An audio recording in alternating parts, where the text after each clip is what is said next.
ନମସ୍କାର। ମୁଁ ମାନେ ବାଧ୍ୟ ହେଇଯାଇଛି ଏଇ ଭିଡ଼ିଓଟା କରିବା ପାଇଁ।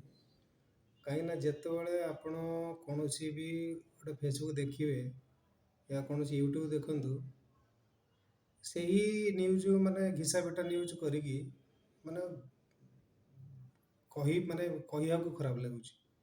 କ'ଣ ଭାବୁଛନ୍ତି ଲୋକମାନେ? ଇଏ ହେଉଛି ଆମର ମାନେ ଏକତା ଆଉ ମାନେ ପରମ୍ପରା ସଂସ୍କୃତି। କେତେକ ଲୋକ କହିଲେଣି ଆମର ଆଉ ଗୋଟିଏ ରାଜ୍ୟ କରିବା, ରାଜନେତା ଯାଇକି ସେଠି ବି ସ୍ୱର ଉତ୍ତୋଳନ କଲେଣି, କହିଲେଣି କି ଆଉ ଓଡ଼ିଶାକୁ ଆଉ ଗୋଟେ କୋଶଳ ରାଜ୍ୟ କରିଦେବା। କ'ଣ ଚାଲିଛି କ'ଣ? ମାନେ ଆମର ଯେଉଁ 30ଟା ଜିଲ୍ଲା ଅଛି, ସେ 30ଟା ଜିଲ୍ଲାରେ ମାନେ କ'ଣ ଆମେ ଏତିକି ସନ୍ତୁଷ୍ଟ ନୁହନ୍ତି? ତ ଯେଉଁ 30ଟା ଜିଲ୍ଲା ଅଛନ୍ତି, କ'ଣ ଏଇ 30ଟା ଗୋଟେ ଦେଶ କରିଦେବା ନା କ'ଣ? ଆମେ ହେଉଛୁ ଭାରତୀୟ, ଆମେ ହେଉଛୁ ଓଡ଼ିଶାବାସୀ। ଆମର ଯେଉଁ 30ଟା ଜିଲ୍ଲା ଅଛି, ସେ 30ଟା ଜିଲ୍ଲାରେ କେମିତି ଡେଭଲପ୍ ହେବ ସେଇ କଥା ଆମେ ଚିନ୍ତା କରିବା ଉଚିତ। ଆଉ ପୂର୍ବ ଓଡ଼ିଶା, ପଶ୍ଚିମ ଓଡ଼ିଶା, ଉତ୍ତର, ଦକ୍ଷିଣ କ'ଣ ଏସବୁ? ସବୁ ଅଲଗା ଅଲଗା ଓଡ଼ିଶାର ମାନେ ତ ଓଡ଼ିଶା ନା। ତ ପ୍ଲିଜ୍ ଏମିତି ନ୍ୟୁଜ୍ କରନ୍ତୁନି ଯେଉଁଥିପାଇଁ ମାନେ ସମସ୍ତଙ୍କୁ ବହୁତ ହଟ୍ ଲାଗୁଛି। ଆଉ ଯେତେବେଳେ ଆପଣ କୌଣସି ସ୍କ୍ରଲ୍ କରିବେ ସେଥିରେ ଦେଖିବେ କେତେକ ମାନେ ଆଜିକାଲିକା ଯେଉଁ ଛୁଆ ସବୁ ସ୍କ୍ରଲ୍ କରି ପକାଇଛନ୍ତି, କିଏ ଗାଳି ଗୁଲଜ କଲାଣି, କିଏ ଅନୁଭବ ମହାନ୍ତି ଗାଳି କଲେଣି, କିଏ ମନୋଜ ମିଶ୍ର ଗାଳି କଲେଣି, କିଏ ଅରିନ୍ଦମ ଗାଳି କଲେଣି, ମଙ୍ଗୁ କିଏ ତାକୁ ଗାଳି କଲେଣି। କ'ଣ ଚାଲିଛି ମାନେ ଦିମାଗ ଖରାପ ହେଇଯିବ। ତ ଆପଣ ମାନେ କୌଣସି ଗୋଟେ ଭିଡ଼ିଓ ମାନେ ଗୋଟେ ଚାହିଁବେ କୌଣସି ଗୋଟେ ଭଲ ଭିଡ଼ିଓ ଦେଖିବା ପାଇଁ, ଜମା ଆସିବନି ଖାଲି ଏଇ ଭିଡ଼ିଓ। ଦୟାକରି ଆପଣ ଫେକ୍ ନ୍ୟୁଜ୍ ପ୍ରସାରଣ କରନ୍ତୁନି।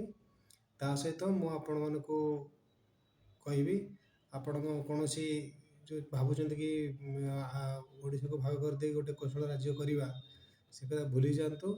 ଆମେମାନେ ଥିଲେ ଏକାଠି, ଆଉ ଅଛୁ ଏକାଠି, ଆମେମାନେ ମଧ୍ୟ ରହିବା ଏକାଠି। ତ ଯେମିତି ଆପଣମାନେ ଜାଣନ୍ତି, ଆମର ଭାରତରେ ବିଭିନ୍ନ ପ୍ରକାର ଭାଷା ରହିଛି। ଯଦି ସବୁ ଭାଷା ଲୋକେ ସେମାନେ ତ ଚାହିଁବେ କି ଗୋଟିଏ କି ଆମେ ଦେଶ କରିବା ପାଇଁ, ଭାରତ ବୋଲି ଗୋଟେ ଜିନିଷ ହିଁ ରହିବନି। ତ ଭାରତର ଅଖଣ୍ଡତା ରହିଛି। ତ ଆମେମାନେ ଭାରତର ଗୋଟେ ନାଗରିକ ହିସାବରେ ଆମମାନଙ୍କର କର୍ତ୍ତବ୍ୟ ରହୁଛି ଆମର ଯେଉଁ ଅଖଣ୍ଡତାକୁ ବଜାୟ ରଖିବା, ନା କି ଆମର ଯେଉଁ ରହିଛି ପରମ୍ପରା ଇଏକୁ ଆମେ ଭାଙ୍ଗି ଆମେ ଅନ୍ୟ ଗୋଟେ ରାଜ୍ୟ କଥା ଭାବିବା, ଆମ ଭାଷାକୁ ଭାଗ କରିବା, ଏସବୁ ନୁହେଁ। ତ ଭାଇମାନେ ଏମିତି କିଛି ଆପଣ ମାନେ ଇଏ କରନ୍ତୁନି ଯେଉଁଥିରେ କି ମାନେ ଆମର ଏକତା ଯେଉଁ ରହିଛି ସେଇଟା ଏକତା ହିଁ ନଷ୍ଟ ହେଇଯିବ। ଦେଖିବେ ଗୋଟେ ସମ୍ବଲପୁରରେ କିଏ ଗୋଟେ ଜୋଜୋ, ସିଏ ମାନେ ସିଏ କହିଲେଣି ମୁଁ ଗୋଟେ ବହୁତ ବଡ଼ ଆର୍ଟିଷ୍ଟ, ଆଉ ତମ ଓଡ଼ିଆ ଫିଲ୍ମକୁ ଚଲେଇ ଦେବିନି। କ'ଣ ତମ ଏଇଟା ଘର? ଏଇଟା କ'ଣ? ଏଇଟା ଭାବୁଛ କ'ଣ? ଏଇଟା ଯାହା ଇଚ୍ଛା ତମେ ସେୟା କରିବ। ଆଉ ମୁଁ ଦେଖୁଥିଲି ଗୋଟେ ଭିଡ଼ିଓ, ସିଏ ଏତେ ଗାଳି ଗୁଲଜ କରୁଛନ୍ତି ମାନେ ତମେ କଟକିଆ, ଆମେ ସମ୍ବଲପୁରିଆ, ଆମେ ସୁନ୍ଦରଗଡ଼ିଆ, ଆମେ ରାଉରକେଲିଆ, ବାଲେଶ୍ୱରିଆ, କ'ଣ ଏସବୁ ଚାଲିଛି? ତ କହୁନା କି ଆମେ ଓଡ଼ିଆ ବୋଲିକି, ଆମେ ଓଡ଼ିଶାବାସୀ। କୁଆଡ଼େ ଗଲା ସେ ଓଡ଼ିଶାର ଯେଉଁ ଆମ ସଂସ୍କୃତି? ଦୟାକରି ଆପଣମାନେ ସେ ଯେଉଁ ଘୃଣା ଭାବ ଛାଡ଼ି ଦିଅନ୍ତୁ।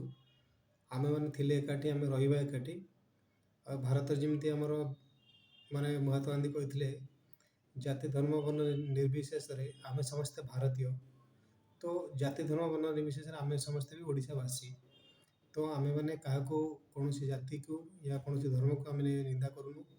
ଆମେମାନେ ଚାହୁଁଛୁ କି ଆମେ ସମସ୍ତେ ଏକାଠି ରହିବା, ଆଉ ଏକାଠି ହେଇ ଆମର ଓଡ଼ିଶାର ଯେଉଁ ଫିଲ୍ମ ରହିଛି ଆମେ ତାକୁ ଆଗକୁ ନେଇଯିବା। ଠିକ୍ ଅଛି, ରହିଲି, ନମସ୍କାର।